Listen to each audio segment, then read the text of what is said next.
Hi, I'm Antoinette Wyatt from St. Richard's Primary.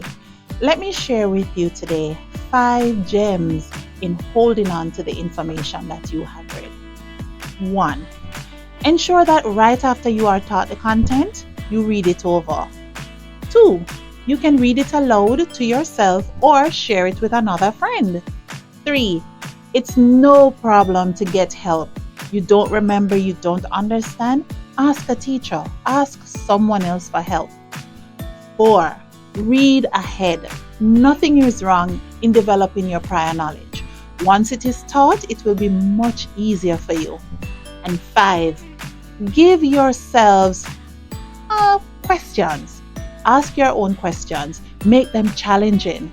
If you can answer those, you can answer any question.